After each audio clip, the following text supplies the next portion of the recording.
Para mayo de 2003, cuando Fidel Castro habló en las escalinatas de la Facultad de Derecho, estaba comenzando a conformarse esa unión de países latinoamericanos, cada uno con su diferente ideología, que terminarían confluyendo en lo que fue la UNASUR y esa unidad de países enfrentando a lo que entendía era el dominio norteamericano en la región. Todavía faltaban 2 años para decirle no al ALCA en la ciudad de Mar del Plata, pero claramente Fidel Castro, que se había reunido el día anterior, lo veíamos con Néstor Kirchner, empezaba a esbozar esa política regional. De eso va a hablar en el discurso del gobierno de Hugo Chávez y de cómo Néstor Kirchner debería incorporarse a esa unión que se estaba formando. Podríamos decir que era el inicio de ese periodo que duró unos cuantos años. Hoy la Argentina lamentablemente está saliendo de esa situación. Macri ya anunció que quiere ser parte de la Alianza del Pacífico, o sea, los países que tienen tratado de libre comercio con los Estados Unidos, muy lejos de eso.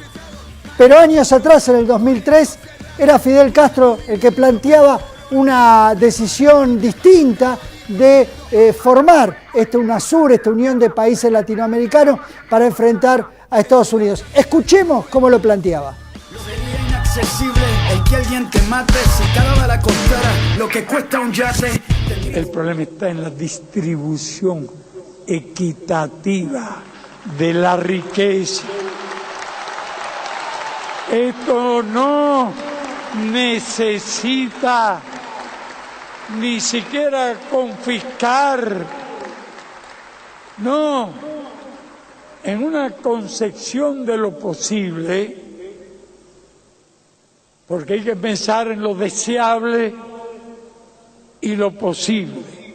Hay que diferenciar entre lo que se puede soñar y lo que se puede realizar ahora.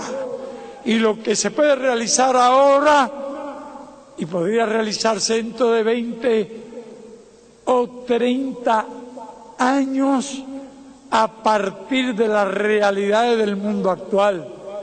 Nosotros no tenemos ni un átomo de arrepentimiento de lo que hemos hecho en nuestro país, de la forma en que hemos organizado nuestra sociedad.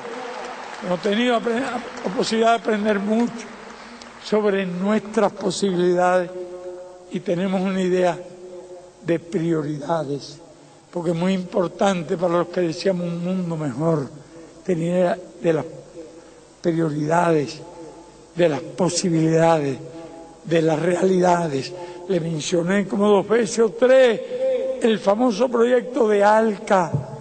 Hoy una enorme necesidad de nuestros pueblos es evitar que ese veneno se implante en nuestros países y estaríamos obteniendo una gran victoria. Les puedo añadir que vemos en América Latina un movimiento que se produce de avance. Si me preguntara alguien por qué sentí gran satisfacción y júbilo cuando llegaron las noticias de un resultado electoral en nuestra queridísima Argentina. Bien, fíjese, hay una razón muy grande. Lo peor del capitalismo salvaje, como diría Chávez,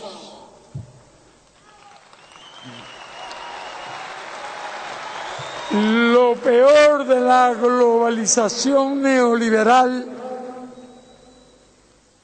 es que el símbolo por excelencia, y no menciono un nombre, nadie puede quejarse, a no ser que alguien se sienta símbolo de lo que digo. Mi opinión, una de las cosas extraordinarias es que el símbolo de la globalización neoliberal ha recibido un colosal golpe.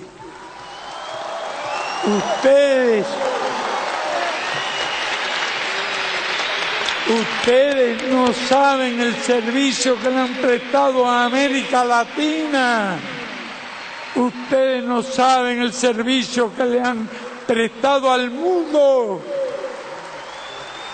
Al hundir en la fosa del Pacífico, no sé cómo se llama ahora, que tiene como 8.000 metros de profundidad, el símbolo de la globalización neoliberal, y han insuflado tremenda fuerza al número creciente de personas que han ido tomando conciencia en toda nuestra América sobre qué cosa tan horrible y fatal es eso que se llama globalización neoliberal. Hablemos, si se quiere, podríamos partir de lo que el Papa dijo muchas veces cuando estuvo de visita en nuestro país, cuando habló de la globalización de la solidaridad. ¿Alguien estaría en contra de la globalización de la solidaridad en el más cabal concepto de la palabra, que abarque no solo las relaciones entre los hombres y mujeres dentro de la frontera de un país, sino dentro de la frontera del planeta, y que la solidaridad la ejerzan también aquellos que derrochan el dinero y destruyen y malbaratan los recursos naturales y condenan a muerte a los habitantes de este planeta. No se alcanza el cielo en un día, pero créanme, no lo digo por halagarlo, y trato de decirlo con el mayor cuidado,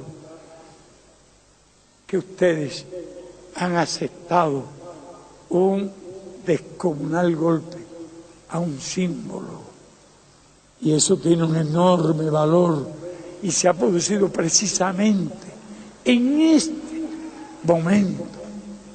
momento crítico de crisis económica internacional, donde están envueltos todos.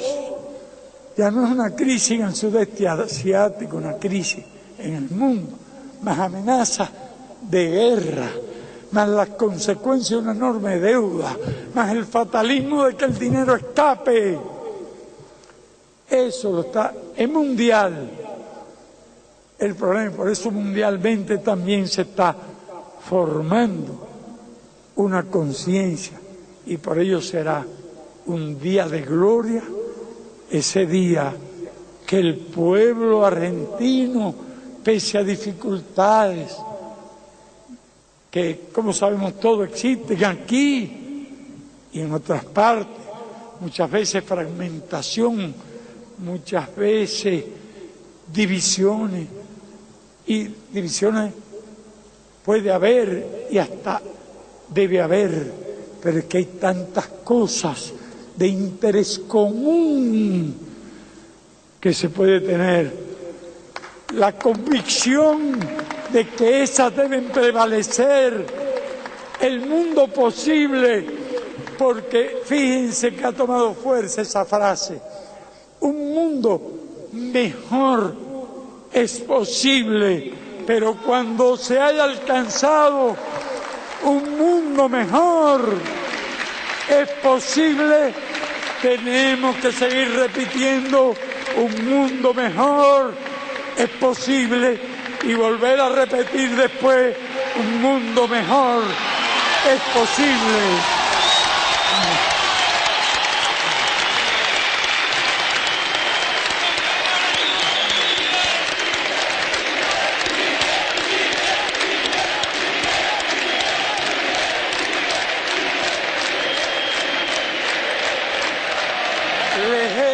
Les he expresado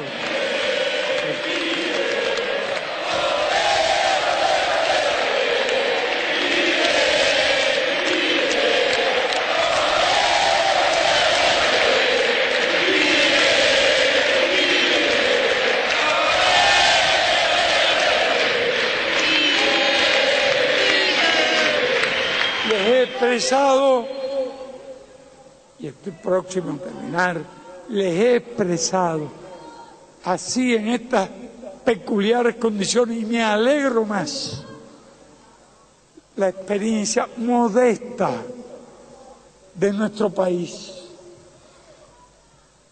Y como día a día aprendíamos cosas nuevas y cosas nuevas.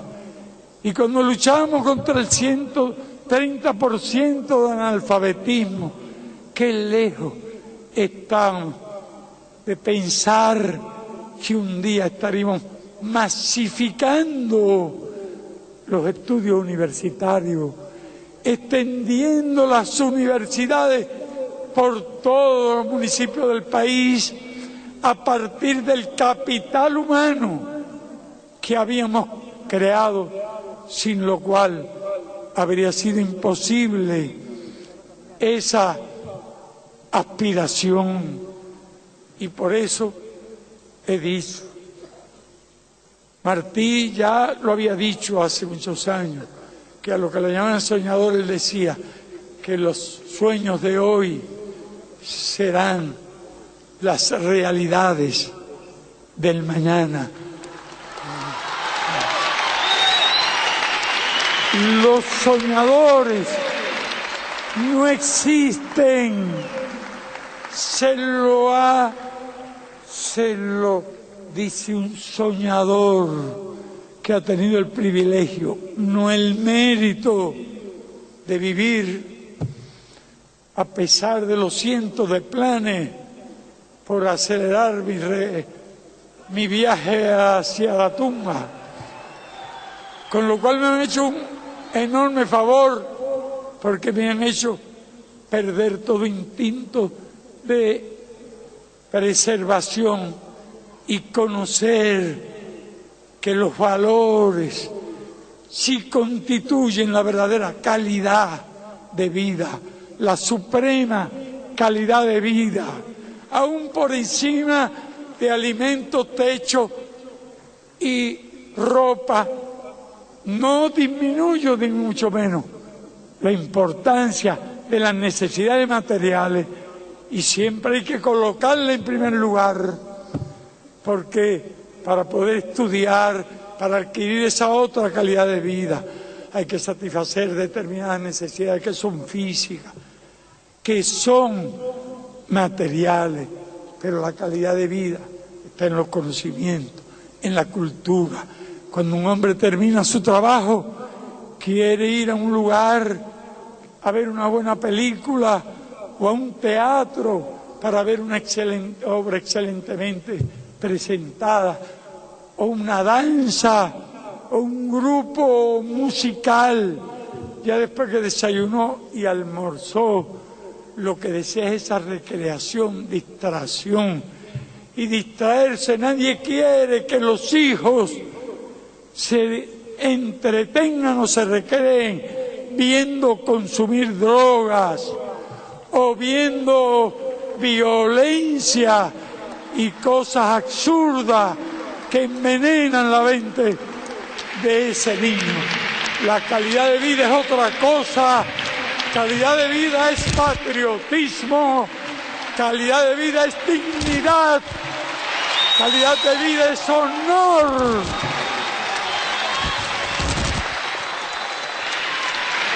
Calidad de vida es la autoestima a la que tiene derecho a disfrutar todos los seres humanos.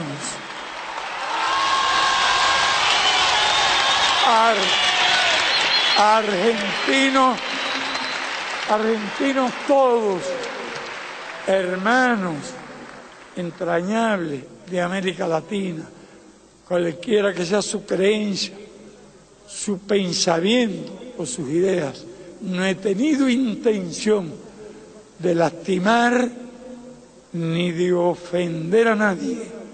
Si alguno considera que algunos conceptos aquí expresados fuesen algo como una injerencia en los asuntos argentinos, algo que por cierto he tratado, y con más razón a partir de la extraordinaria solidaridad y calor con que he sido recibido en esta ciudad y en este país. Si alguien lo cree, le pido sinceramente que nos excuse. ¡Viva la hermandad entre los pueblos! ¡Viva la humanidad! Gracias. Hasta la victoria siempre.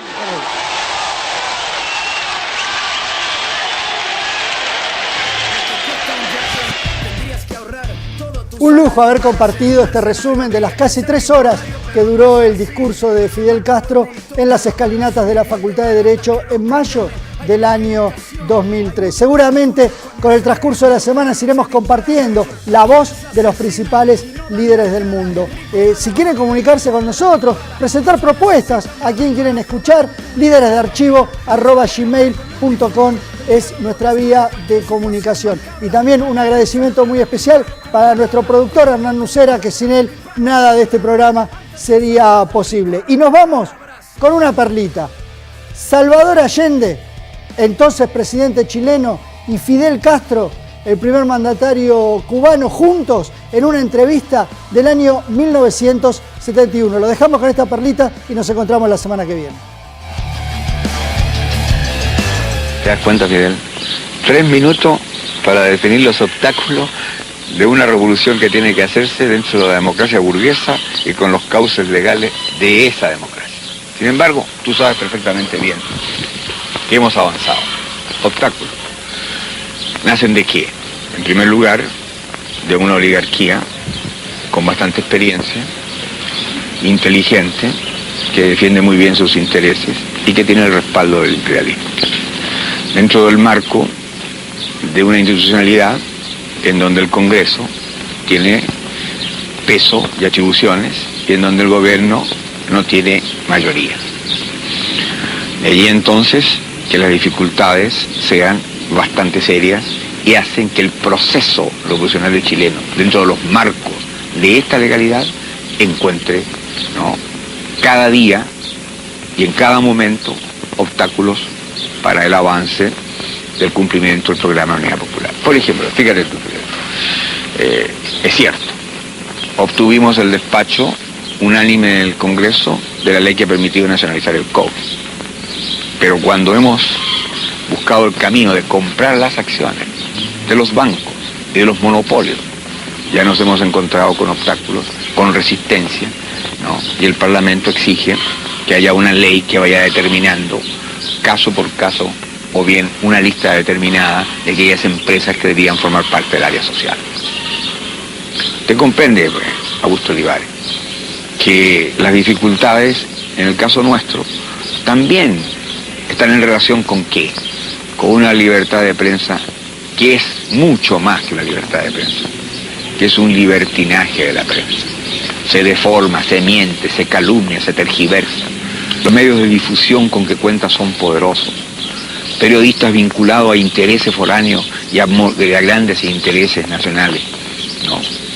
No solo no reconocen, sino que deforman, repito, las iniciativas nuestras. Todo esto teniendo nosotros que respetar las conquistas que el pueblo alcanzó y la cual, lógicamente, hace uso y mal uso la oposición al gobierno popular. Por eso, y tú lo has dicho también, y lo has reconocido, que las dificultades que se nos presentan a nosotros son bastante Son grandes. admirables las dificultades de ustedes. Ya ves tú. Presidente, y a pesar de esos obstáculos se puede llevar adelante el proceso. Y se avanza, ya lo he dicho, el cobre es nuestro, el hierro es nuestro, el salitre es nuestro, el acero es nuestro. Es decir, las riquezas básicas las hemos conquistado. Pero aquí hay una cuestión importante sobre esta pregunta que hace Olivares acerca de la vía y de las dificultades y de la marcha del proceso. Y es que el pueblo chileno, en virtud de esa tradición, de la estabilidad de sus instituciones, de sus partidos de izquierda organizados, que logró hacer un aglutinamiento de fuerza suficiente para obtener la victoria en el campo electoral y que efectivamente ha emprendido una serie de cambios de estructura muy importantes y algunos de gran trascendencia histórica, como la recuperación del cobre, del salitre, el control de los bancos. Todas esas medidas han afectado profundamente los intereses de los monopolios de Estados Unidos y han afectado también intereses de los sectores oligárquicos del país. Entre ellos las medidas de aplicación a mayor ritmo, a mucho mayor ritmo, de la ley de reforma agraria. Y esta situación engendra una gran resistencia de esos intereses, que además controlan, como decía el presidente, grandes recursos de lucha. Partidos también tradicionales, con experiencia, habilidad, control mayoritario de los medios de divulgación masiva, experiencia en el arte de sembrar los temores, de explotar la ignorancia. Todos esos factores constituyen obstáculos formidables. Fíjate que además, y perdón, inclusive hay que reconocerlo, algunos de esos partidos han logrado en los sectores de pobladores, en la gente con menos conciencia tener arraigo, en algunos sectores del campesinado. Tú sabes que hay una masa en Chile de un porcentaje alto de analfabetos, gente que no hemos podido inclusive todavía incorporar plenamente la lucha del pueblo. Bueno, yo tengo una impresión que esa resistencia acude a los procedimientos clásicos, además desarrollados. Y son procedimientos que nosotros calificamos de fascistas y que tratan por tanto de ganar masa con la demagogia, si es posible, en los sectores más atrasados de las capas humildes, y ganar masa en las capas medias. Y entonces ahora falta una cuestión por demostrar: si esos intereses se resignarán pasivamente a los cambios de estructura que la Unidad Popular y el pueblo chileno han querido llevar adelante. Y es de esperar, si nosotros vamos a analizar teóricamente esta cuestión, que hagan resistencia fuerte e incluso hagan resistencia violenta.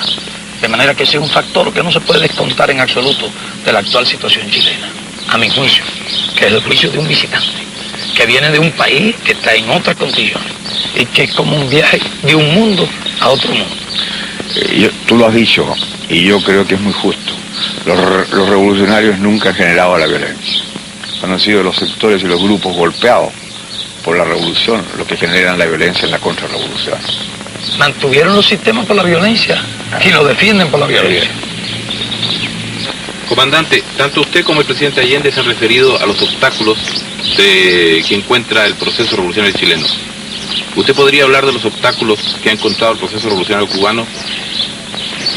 Mira, nuestra lucha se inicia en medio de un régimen tiránico y sangriento que mantenía el poder mediante una represión brutal, sin ninguna de las circunstancias políticas que tuvieran similitud con la situación de Chile. Totalmente distinto. Entonces se desarrolla una guerra revolucionaria. Se llega al gobierno mediante una guerra victoriosa del pueblo. En esas condiciones de llegada al gobierno ya había suprimido en el proceso de la lucha, y al desplomarse virtualmente todo el sistema, los obstáculos principales. No quedó aquel parlamento fraudulento que había establecido como toda una máscara para darle alguna forma legal al gobierno de Batista. Todo aquello se vino abajo con el régimen. En el momento de la derrota huyeron casi todos del país, y entonces se estableció un gobierno revolucionario donde el Consejo de Ministros tenía las facultades legislativas y ejecutivas. Eso facilitó mucho la formulación de las leyes y la adopción de las medidas pertinentes. Hubo lucha, desde luego, hubo resistencia, pero desde luego el obstáculo principal nuestro fue de orden exterior, porque chocamos lógicamente de inmediato con los intereses imperialistas.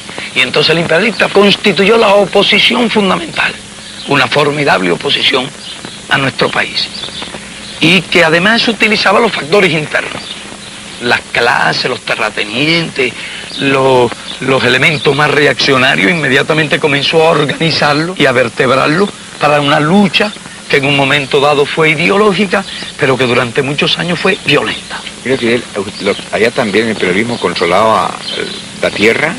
El imperialismo controlaba la tierra. El cobre nuestro es la caña de azúcar, y la caña se cultivaba en las mejores tierras, y las mejores tierras cañeras eran de la United Fruit Company y de otras numerosas compañías de Estados Unidos. De manera que nuestra ley de reforma agraria nos hace chocar de inmediato contra los intereses imperialistas. Te hice esa pregunta porque es distinto. Aquí controlaron las minas, allá controlaban las tierras. Exactamente. La diferencia era que nosotros no teníamos esos obstáculos de que hablaba el presidente, indiscutiblemente. Lo que sí tuvimos fue una lucha muy frontal del imperialismo que ha durado estos 13 años. ¿Sigue siendo el imperialismo el obstáculo principal del proceso? Nosotros diríamos que el obstáculo de orden objetivo fundamental es ese. Luego hay obstáculos de orden subjetivo. Nosotros no hemos tenido tiempo todavía de desarrollar toda una nueva generación de técnicos, de ingenieros. Eso llevan 20 años por lo menos. Hemos trabajado muy duramente en eso, pero nos encontramos niveles de ignorancia, niveles de subdesarrollo técnico. Perdón, Fidel, en el campo médico, y te hago esa pregunta, que tú sabes que yo soy médico. Sí. ¿Cuántos médicos tenían y cuántos se fueron de Cuba? Teníamos 6.000 y ellos lograron llevarse de Cuba 3.000 médicos. Nos redujeron a la mitad. ¿Y han logrado ahora? Ahora tenemos 8.000. Extraordinario. Y más de 5.000 estudiando en la universidad. Y estudiando con una gran calidad y bien repartidos. Por eso nuestros servicios médicos hoy son realmente, pero muy buenos.